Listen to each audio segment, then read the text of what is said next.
여기 한 남자가 있습니다. 이 남자는 2016년 4월 서울 수서경찰서로부터 감사장과 공로금을 받게 되어 서울 강남역 인근에서 여성의 치마 속을 촬영하던 몰카범을 검거하는데 큰 도움을 줬었거든요. 당시 몰카범의 저항이 너무 강해서 경찰들이 검거하는데 애를 먹었는데 마침 지나가던 이 남성이 몰카범의 손목을 낚아채서 붙잡았던 거죠. 범인을 경찰에게 넘겨준 뒤 이 남성은 사라졌고요.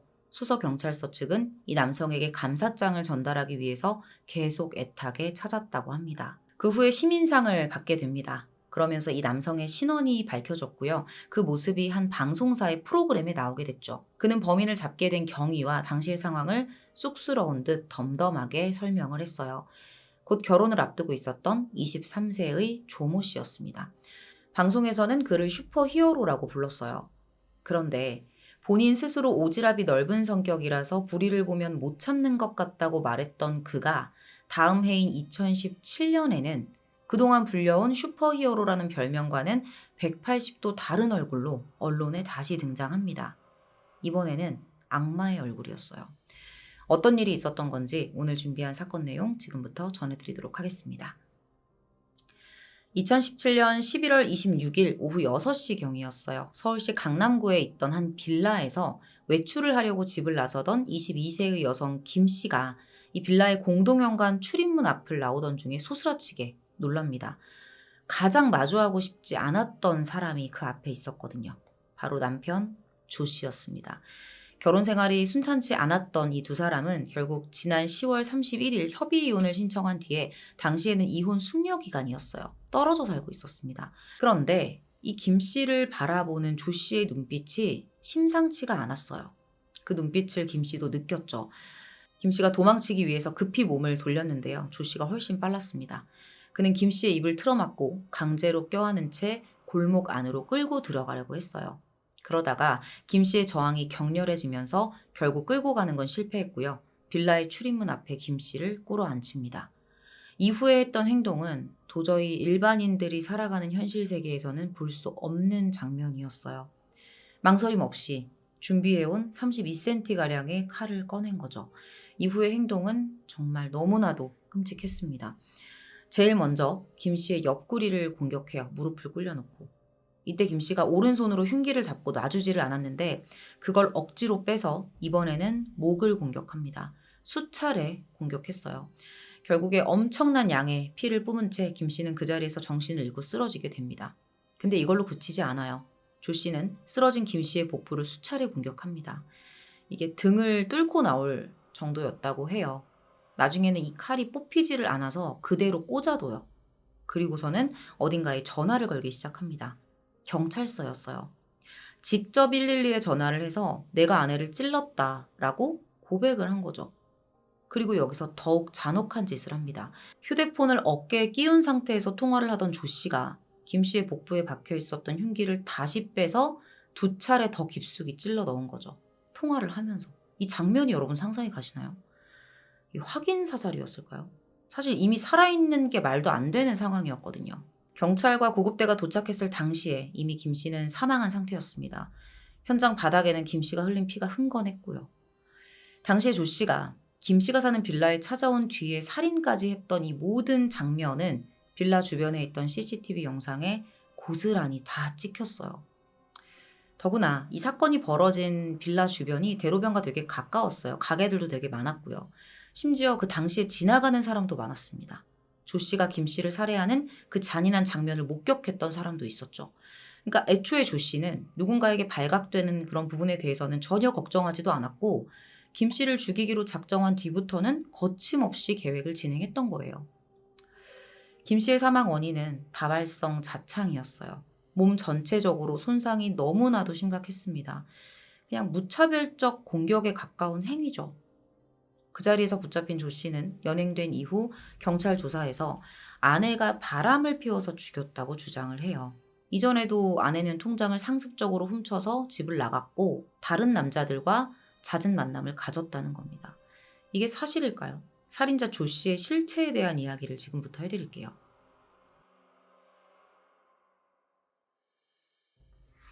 사망한 피해자 김 씨 그리고 범인 조 씨, 이 두 사람은 2년간의 열애를 했고요. 2016년 5월 20일에 결혼을 합니다. 김 씨 친구들 말에 따르면 연애 당시에는 이 두 사람 사이에 문제가 전혀 없었대요. 오히려 조 씨가 너무나도 자상하고 다정해서 김 씨가 조 씨를 정말 많이 사랑했다고 합니다. 두 사람이 나이가 되게 어려요. 결혼 당시에는 21, 22 이랬거든요. 그만큼 좋으니까 일찍 결혼을 했겠죠.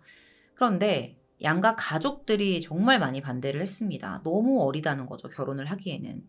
그런데 결혼을 반대하는 더 결정적인 이유가 있었어요. 결혼식을 앞두고 사망한 김 씨의 부모님이 조 씨의 누나로부터 연락을 한 통 받았던 거예요. 이 누나는 결혼을 말려야 한다고 했습니다. 어떻게 된 걸까요? 이유인 즉슨 조 씨가 김 씨를 만나기 전에 사귀었던 전 애인이 있었는데 조 씨가 그 전 애인을 정말 만신창이가 될 정도로 때렸다는 거예요. 그런 말을 조 씨의 누나가 이 김 씨의 부모에게 해줬던 거죠. 자, 이런 이야기를 들었음에도, 그래서 모두가 반대를 했음에도 김 씨는 조 씨를 신뢰하며 결혼을 강행했고요. 결국 양측 부모님은 결혼식에 참석하지 않았다고 합니다. 보통 20대 초반에 결혼을 하는 부부를 보면 아직은 경제적으로 좀 자리를 잡기 힘든 나이잖아요. 그러다 보니까 결혼 후에 다른 문제도 있지만 사실 금전적인 갈등이 생길 때가 종종 있죠. 근데 이 부부는 또 그렇진 않았어요. 아내인 김 씨가 되게 능력 있는 사람이었거든요. 김 씨가 장사 수완이 좋아서 속눈썹 연장샵을 운영하고 있었고요. 인터넷으로 속눈썹 영양제 판매 일도 같이 하고 있었습니다. SNS 홍보를 하면서 수익도 아주 좋았다고 해요. 직원들까지 두고 사업을 했다고 하니까 어린 나이에 참 대단하죠. 반면 남편 조 씨는 어땠냐? 이 잘 나가는 인플루언서인 아내에 비해서 큰 능력이 없었습니다. 일단 변변한 직업도 없었고요. 그렇게 지내다가 이 아내 김 씨의 도움으로 화장품 사업을 시작했는데 이것도 망합니다. 결혼을 하고 나서 이 아내와의 경제적인 격차가 심해지면서 열등감을 느꼈던 건지는 모르겠지만 사업이 잘 되지 않은 이후로는 계속해서 술을 먹고 아내 김 씨를 향한 폭언과 폭행을 하기 시작합니다. 2017년 2월에는 이 두 사람 사이에 예쁜 딸까지 태어나요. 그런데도 조 씨의 폭행은 멈추질 않아요. 오히려 갈수록 더 심각하고 집요해집니다. 이런 와중에도 김 씨는 어떻게든 딸을 위해서 가정을 지키려고 노력을 했어요. 하지만 조 씨는 끝까지 뻔뻔했죠. 사업 접대를 빌미로 룸살롱을 들락거리면서 아내에게는 그냥 집이랑 직장만 계속 오가게 했고요. 아내가 친구들을 만나는 것조차 철저하게 감시를 해요. 그러니까 자기 행동이 구리니까 상대를 의심하는 거죠. 자기 수준으로밖에 생각을 못하는 거예요. 김 씨에 대한 조 씨의 이런 통제와 집착은 나날이 도를 넘어섰고요. 그러던 중에 조 씨가 사고를 쳐요. 룸살롱 여종업원을 때리고 성폭행을 시도한 혐의로 고소까지 당하게 된 거예요. 이게 구속이 되지 않으려면 합의금이 필요했던 상황인데 수중에 돈 한 푼 없잖아요. 버는 돈도 없고. 그래서 그땐 또 아내에게 합의금을 구걸합니다. 내가 밖에서 그런 짓을 해놓고 그 합의금을 아내한테 구걸을 하는 이 말도 못하게 웃긴 장면이 정말 황당하더라고요. 그때 벌어졌던 이 사건 때문에 이제 김 씨도 남편이 룸살롱에 드나들었다는 사실을 알게 됐던 거고요. 정말 남편에 대한 그 마지막 남아있는 진짜 요만한 기대와 신뢰까지 산산이 무너졌을 거예요. 김 씨는 이날 이후로 정말 집에 들어가기 싫어서 친구 집, 그 직원들의 집을 전전해요. 근데 아이 때문에 계속 밖으로 헤맬 수도 없는 상황이었죠. 그러던 9월 23일 경찰이 경기도 화성에 위치한 이들의 신혼집에 출동을 합니다. 가정폭력건에 대한 신고 때문이었는데 당시 이 부부의 집에 새들어 살던 조 씨의 후배가 있었어요. 근데 이 후배가 조 씨를 말리고 말리다가 도저히 안 될 것 같아서 경찰에 신고를 했던 거예요. 경찰이 도착했을 때 김 씨는 몸에 성한 부분이 단 한 군데도 없었습니다. 무자비하게 그냥 계속 맞은 거죠. 그때도 이미 뭐 칼, 망치 이런 걸로 위협을 당하고 있었어요. 근데 그게 다가 아니었습니다. 더 끔찍한 일을 당하게 돼요. 남편에게 성폭행을 당했고요. 이후에 조 씨의 소변까지 먹어야 했던 거죠. 미친 소리를 해요. 너의 더러운 몸을 나로 소독해야 된다. 이 시기가 조 씨가 아내에게 다른 남자가 있다고 확신을 했던 시기였거든요. 유독 임신에 집착하면서 아내를 성폭행했던 거죠. 그러니까 자기 소유물이라고 생각을 하는 거예요. 내 맘대로 내 통제하에 두고자 한 거죠. 이런 일을 겪고 나서도 아내 김 씨는 남편에 대한 처벌이나 임시 조치를 원하지 않는다고 말합니다. 경찰은 이 사건을 단순한 부부간 폭력으로 보고 형사처벌 대신 접근금지 등의 처분을 내릴 수 있는 가정보호 사건으로 분류해서 수원지검에 송치를 해요. 아마도 김 씨는 딸에 대한 생각 때문에 남편의 처벌을 거부했던 걸로 보여요. 그게 아니라면 이런 미친놈을 그냥 둘 리가 없죠. 보통 가정폭력을 당하는 그 피해자분들이 자식이 있는 경우에 그 자식 때문에 그 배우자에 대한 처벌을 원치 않는 경우가 매우 많거든요. 딸을 데리고 도망치면 너 내가 지옥까지 쫓아가서 죽일 거야. 이런 협박을 계속 받고 있으니까 이러지도 저러지도 못하는 상황에서 이 힘든 결혼 생활을 아슬아슬하게 유지를 해 나갔던 겁니다. 그렇게 김 씨가 지옥 같은 시간을 보내던 중 어느 날 조 씨가 SNS에 글을 하나 올려요. 어떤 글이었을까요?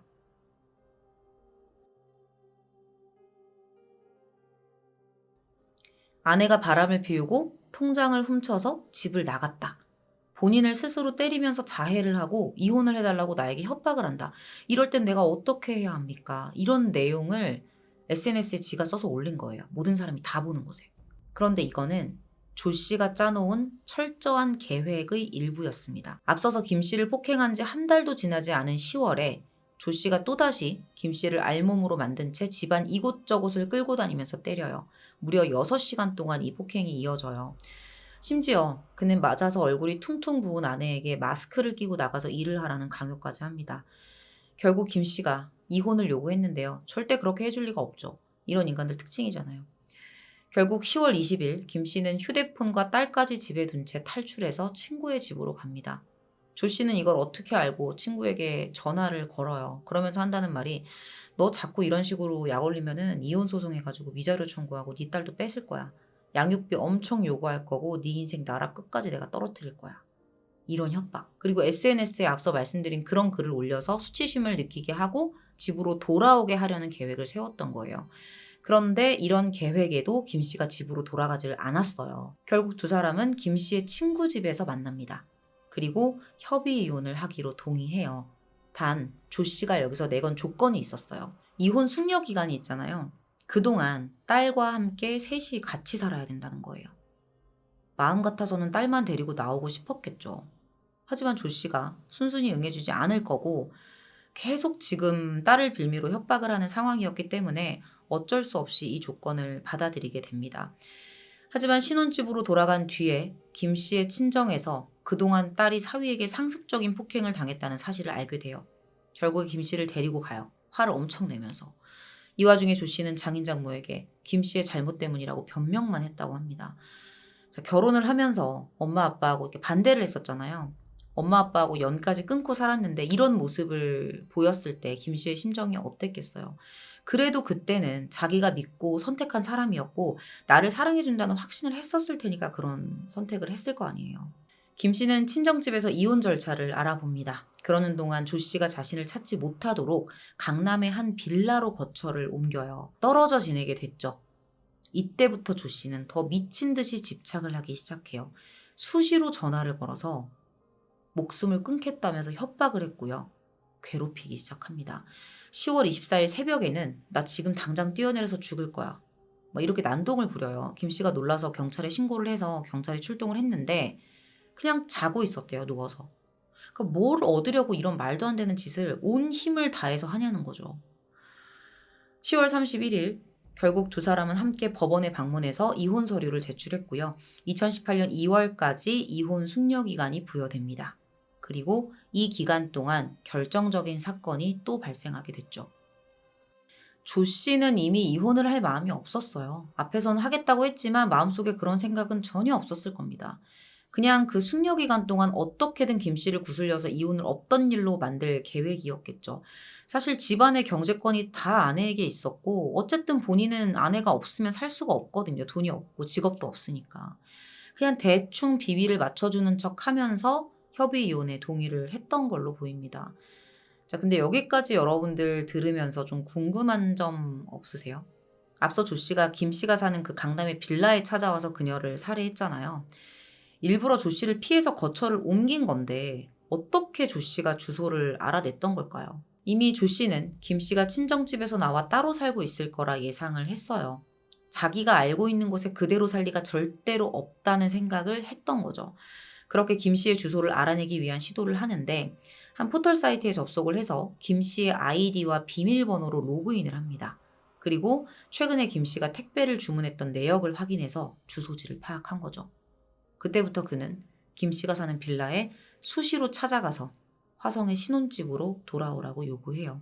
사실 이렇게 하지 않아도 김 씨는 법원에서 말한 대로 일주일에 한 번은 반드시 딸을 돌봐야 했거든요. 그렇게 토요일마다 딸을 보러 화성에 방문을 했어요.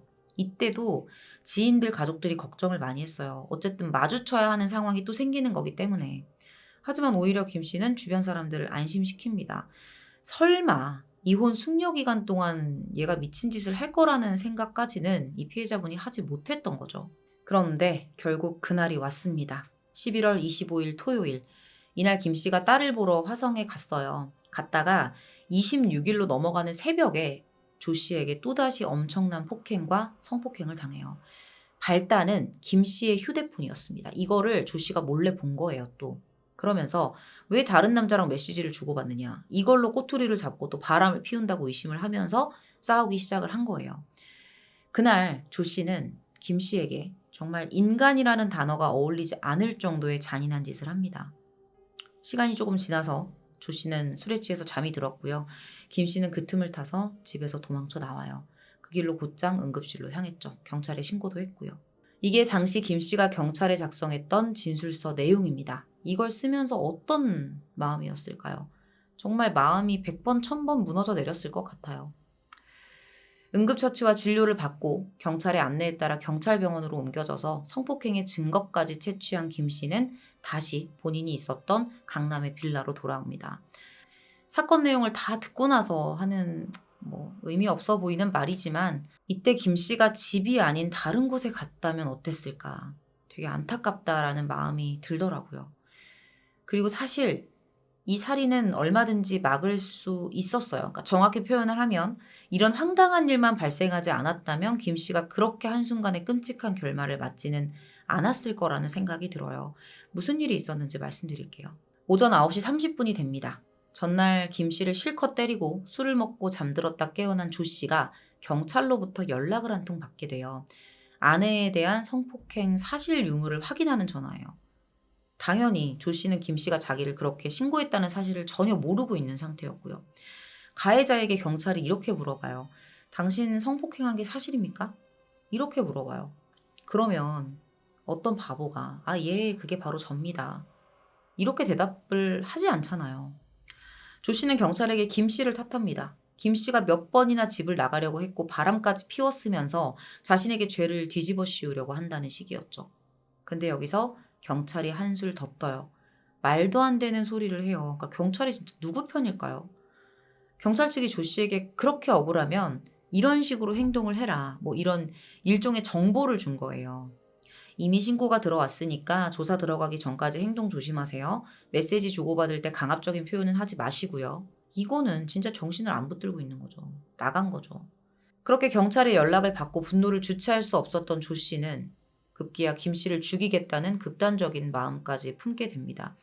사실 경찰의 잘못도 있었지만 또 어떻게 보면 사실 이게 시간의 문제였지 이런 놈들은 언젠가는 누군가 죽어야지 끝나더라고요. 11월 26일 오후 5시경 집안에서 회칼을 집어든 조 씨는 김 씨가 살던 강남구의 빌라로 찾아갑니다. 흉기를 점퍼 안에 숨기고 출입문을 강제로 열려고 했는데 이게 잘 되지 않으니까 일단 포기를 하고요. 그냥 김 씨가 나올 때까지 기다리자 이렇게 생각을 하고 마냥 기다려요. 그렇게 집 밖으로 나온 김 씨를 흉기로 잔인하게 살해한 거죠. 김 씨의 친구들과 유가족은 조 씨의 신상을 인터넷에 직접 공개하면서 엄벌을 촉구하는 국민청원을 올립니다. 재판 결과는 어땠을까요?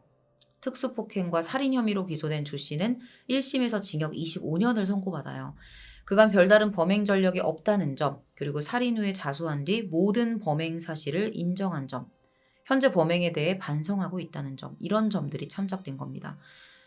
살인 후 자수를 했다. 그 자수하는 전화를 하면서 어깨에다가 휴대폰을 꽂고 막 칼로 피해자를 더 찔렀잖아요. 이게 자수일까요? 그 외에 성폭력 치료 프로그램 40시간, 15년간 위치 추적 전자장치 부착, 신상정보 등록 15년을 선고받습니다.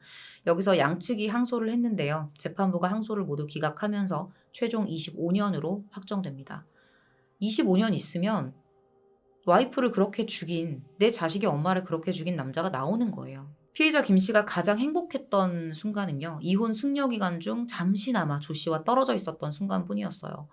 김 씨는 딸의 돌잔치를 해주겠다면서 죽기 2주 전에 장소 예약을 하려고 이곳저곳 알아보러 다녔다고 해요. 하지만 딸의 돌잔치가 열려야 하는 그날, 엄마인 김 씨는 이미 세상에 없는 사람이 됐고, 아빠는 엄마를 죽인 살해범으로 재판정에 서는 상황이 돼버렸죠.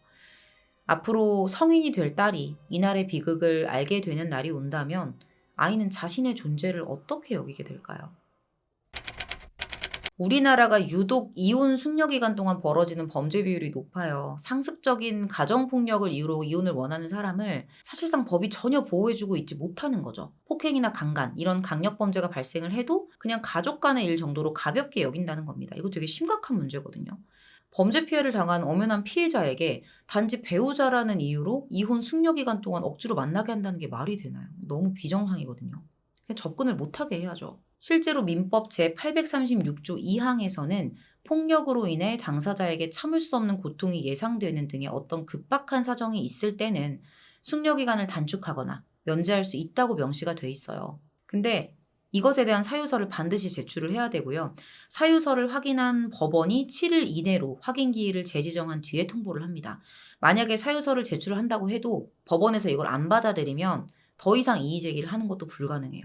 가정폭력과 범죄의 명확한 증거를 피해자가 잡아와야 한다는 거예요. 내가 그 불구덩이 속으로 들어가지 않기 위해서. 설득을 해야 된다는 거죠. 가정폭력을 당한 피해자들은 이 숙려 기간 동안 배우자에게 죽임을 당하거나 보복폭행을 당하는 사건이 매우 많습니다. 이게 무작정 기존의 절차와 제도의 중요성만 강조할 게 아니라 개인의 상황에 맞춰서 좀 유연하게 대처를 할 생각을 해야 한다고 생각합니다.